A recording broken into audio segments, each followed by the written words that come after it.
The last video I'll make for you on standard normal curves would be how to find a score, meaning you were given a percentile. And for this, again, you need a calculator. There's really no other way to do it.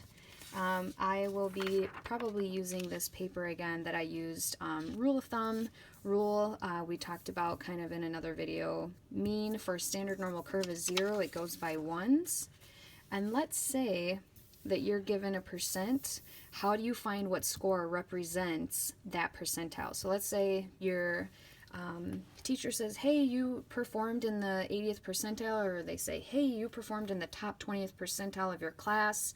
What score would represent that on your test or quiz, or even perhaps an ACT? So this is how you figure out a score when you're given a percent. So again, you're going to need your calculator. So if you're on your main screen, when you turn it on, you can clear it out. That doesn't matter, but hit second and bars, and this time you're going to go down to number 3. So you can either go down to number 3 or actually just hit 3. Now this is the most important thing with this function. What you put in as your first entry has to be the percentile to the left, meaning lower. So if your instructor gives you a top 20%, you cannot put in 20% here. You have to enter in the left, which would be the lower, which would be 80. This area under the curve also has to be written as a decimal and not 80%, meaning 80. So let's put in your context mean and deviation. So let's pretend that you were looking for an ACT score. So we would use mean of 18, a variation of 6. What would be the score where you would get the top 20th percentile? The 23. Now, a couple other questions that I've seen like these before would be, let's say they gave you a middle 60%. What z-score would match a middle 60%? Now again, like I said from the beginning, this type of function, you have to enter in where you are and every percent to the left. So you have to use your knowledge of the curve in order to fill out this part, and it may not be given to you. So if the area under the curve is supposed to be 100% and you were given middle 60, that means you have 40% left of the curve that's not represented. Now if this is in the middle, then that 40 is going to get split up equally in the lower and upper half. So that would mean that this is 20% and this is 20%, and total all 3 of these sections would add up to be 100%. So if I want to find this z-score right here, then I need to know the entire percent to the left, meaning all of this.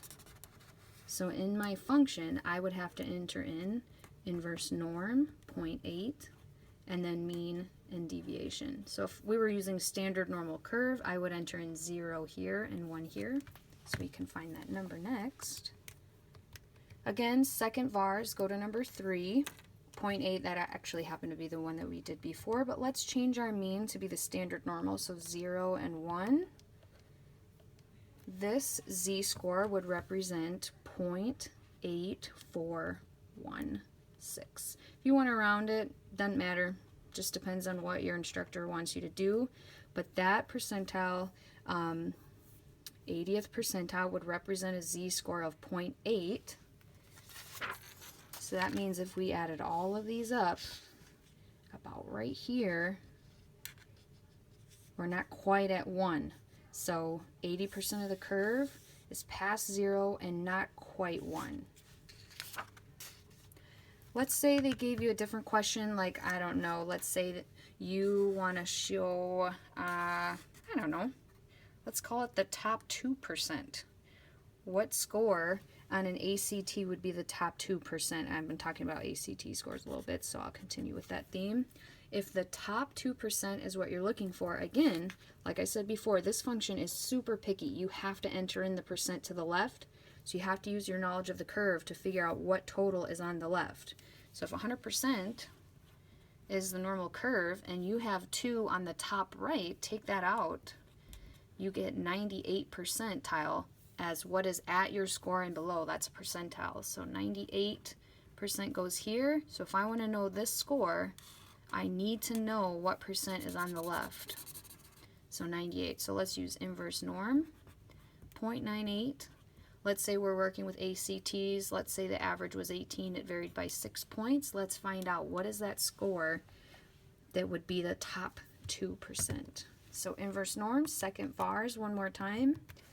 Number 3. So this time I want to change that to 98%, so 0.98.